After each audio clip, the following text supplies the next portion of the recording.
Hello SSC 27 batch 8 মাসের মধ্যেই তোমার কি সম্পূর্ণ রেজাল্ট বদলানোর ইচ্ছা আছে?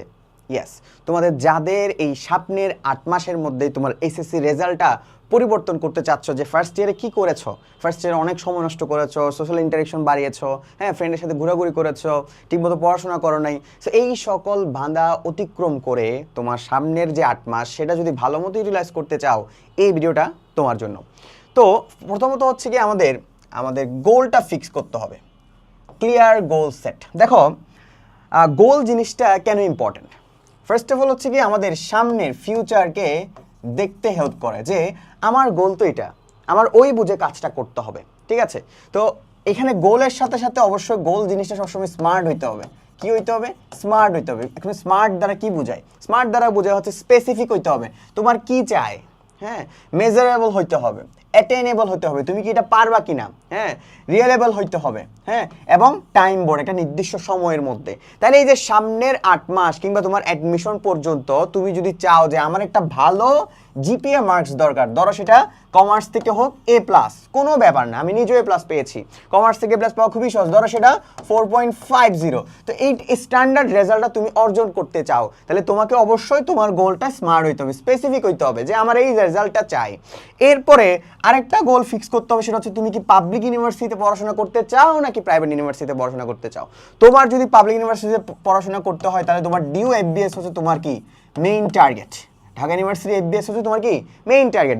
এই যে যখন এই ক্লিয়ার কাট গোলগুলো যখন প্রতিনিয়ত এগুলো নিয়ে এক্সারসাইজ করবে, এগুলো নিয়ে ভাববা, হ্যাঁ, ঘুমাতে যাওয়ার আগে আড্ডা দিতে, তোমাকে সামনে এগিয়ে যাওয়ার জন্য অনেক বেশি হেল্প করবে। একটা মানুষের স্পিরিট দেওয়ার জন্য এই গোলগুলা, ফিক্স গোলগুলা খুব ইম্পর্টেন্ট। দেখো আমি খুব বেশি কিছু করিনি, আমার জাস্ট একটা ভালো জিপিএ রেখেছি, এরপর ঢাকা ইউনিভার্সিটি FBS, দুটো গোল, জাস্ট দুটো গোল। এই দুটো গোলের জন্য তুমি তোমার পুরো এন্টায়ার লাইফটা কাটাইতেছো কিন্তু, হ্যাঁ, তার মানে হচ্ছে কি আগে গোলটা ফিক্স করে নিবা। এরপরে সবচেয়ে ইম্পর্টেন্ট কাজ হচ্ছে ভাই, শুধু গোল ফিক্স করলে হবে না, আমার প্রতিনিয়ত একটা স্টাডি হ্যাবিট রাখতে হবে। তার মানে হচ্ছে কি আমাকে কনসিস্টেন্সি মেনটেন করতে হবে। কনসিস্টেন্সি জিনিসটা না অনেক ইম্পর্টেন্ট জিনিস, এটা আমার লাইফ থেকে শুরু করে তোমার লাইফ থেকে শুরু করে প্রত্যেকটা যারা সফল মানুষ, প্রত্যেকের লাইফে কনসিস্টেন্সি মেনটেন করেছে বিদায় তারা আজ সফল।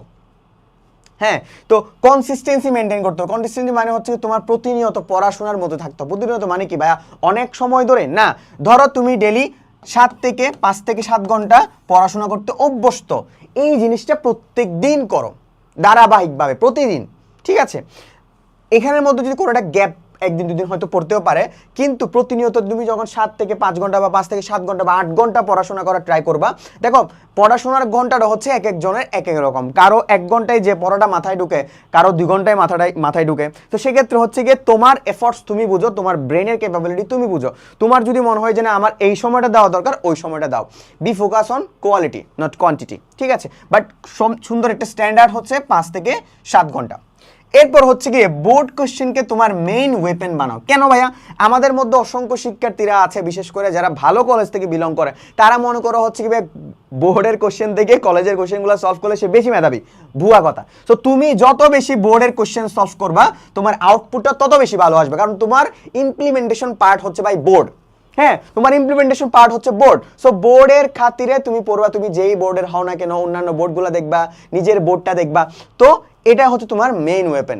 বোর্ড কোশ্চেনকে যারা হেলাফেলা করে তারা আসলে আলটিমেটলি ভালো রেজাল্ট করতে পারে না, জাস্ট এমনি নিজের আধিক্যতা দেখাইতে পারে, ওয়াও আমি তো সেরা, আমি কলেজের কোশ্চেন পারি। লাভ নাই, তোর কলেজের কোশ্চেন ওই এসএসসি পরীক্ষা পর্যন্ত তুই শেষ হয়ে যাবি, টেস্ট পরীক্ষার আগে তুই ধ্বংস, ঠিক আছে? এরপর হচ্ছে উইক সাবজেক্ট ডেলি পড়া লাগবে ভাই। উইক সাবজেক্ট যেমন আমাদের কমার্সের ক্ষেত্রে উইক সাবজেক্টগুলো কি কি? যেমন আমাদের অ্যাকাউন্টিং হচ্ছে আমাদের উইক সাবজেক্ট, তারপর হচ্ছে তোমার ইংলিশ হচ্ছে আমাদের উইক সাবজেক্ট, ফিন্যান্সকেও তোমরা উইক সাবজেক্ট রাখতে পারো, কিংবা ইকোনমিক্সেও তোমরা উইক সাবজেক্ট রাখতে পারো, অথবা অনেকেই আইসিটিকে উইক সাবজেক্টে রাখে। হ্যাঁ, মোস্ট অফ দ্য কেসেস আমার হচ্ছে উইক সাবজেক্ট ছিল হচ্ছে ইংলিশ, আর টুকটাক একটু আমার হচ্ছে আইসিটিটা 2-1টা চ্যাপ্টার একটু কোডিং লাগতো, তো আমি এগুলোতে একটু বেশি ফোকাস দিতাম। হ্যাঁ, তো তোমার যদি যে কোনো 2টা যদি কোডিং সাবজেক্ট হয়ে থাকে বা উইক সাবজেক্ট হয়ে থাকে, তুমি এগুলাকে ডেলি টাচে রাখবে। আমি কিন্তু প্রতিদিন আইসিটি পড়তাম, এবং ইন্টার শেষের দিকে আমার আইসিটি এত ভালো হয়ে গিয়েছিল, ওটাতে এত ফোকাস করেছিলাম, আমি কোচিংয়ের সেকেন্ড হয়েছিলাম। Even first year second year যখন কম্পিটিশন চলতো তখন আমি সেকেন্ড হয়েছিলাম। তো এই পর্যায়ে চলে গিয়েছিল। তো এফোর্টস দিলে ওখান থেকে আউটকাম আসবে, কারণ প্রত্যেকটা জিনিস হচ্ছে কজ অ্যান্ড ইফেক্ট। তুমি কোনো একটা ইফেক্ট ফেলাইতে চাচ্ছ, হ্যাঁ, কোনো একটা ইফেক্টের পিছনে একটা কজ আছে, একটা কারণ আছে। তুমি যদি ভালো পরিমাণে এফোর্টস দাও এখান থেকে ভালো আউটপুট আসবে, ঠিক আছে। এরপর হচ্ছে গিয়ে শর্ট নোট সিস্টেম। ভাই এটা আমাকে আমার এসএসসি লাইফ থেকে শুরু করে অ্যাডমিশন লাইফ পর্যন্ত অনেক হেল্প করেছে। আমি আমার প্রত্যেকটা সাবজেক্টের একটা একটা করে নোট বানাইতাম, নোট খাতা বানাইতাম। খুব বেশি আঁকাঝোঁকা করতাম না, কালারিং পেন ইউজ করতাম না, জাস্ট একটা নীল কালারের একটা পেন থাকতো আর কালো কলম, হ্যাঁ। সো এই দুটো দিয়ে আমি প্রত্যেকটা চ্যাপ্টার থেকে কিছু শর্ট নোট বের করতাম। শর্ট নোটগুলো আমাকে একটা চ্যাপ্টার রিভিউ করতে অনেক হেল্প করে। এই নোটগুলো আবার আমার এসএসসি তো হেল্প করেছে, আবার আমার অ্যাডমিশন লাইফে সবচেয়ে বেশি হেল্প করেছে। এবং আমি অ্যাডমিশনের কোচিংগুলোতে আরও বেশি ভালো করেছি যখন মক টেস্ট হইতো, এক্সাম হইতো তখন, ঠিক আছে। এবং অ্যাডমিশনেতে আমি চান্স পেয়ে গেছি, বাংলাদেশ সকল পাবলিক বিশ্ববিদ্যালয়ে চান্স পেয়েছি। সো এই যে শর্ট নোট বানানোর প্রবণতা সবার মধ্যে থাকতে হবে। প্রত্যেকটা চ্যাপ্টারের, প্রত্যেকটা পেপারের গুরুত্বপূর্ণ যেই বিষয়গুলো লাগবে, ধরো অ্যাকাউন্টিংয়ে কোনো একটা চ্যাপ্টার পড়তেছো, সূত্রগুলো নোট করে নাও। যেই থিওরিটা রিলেট করা যাচ্ছে ওটা নোট করে নাও। যেই থিওরিটা দিয়ে তুমি ম্যাথটা করতে পারবে ওটা নোট করে নাও। খুবই সহজ। কিন্তু এরপরে যেই সকল বিষয়গুলো তোমার এই মুহূর্ত থেকে অ্যাভয়েড করতে হবে, ফার্স্ট অফ অল হচ্ছে ফোন।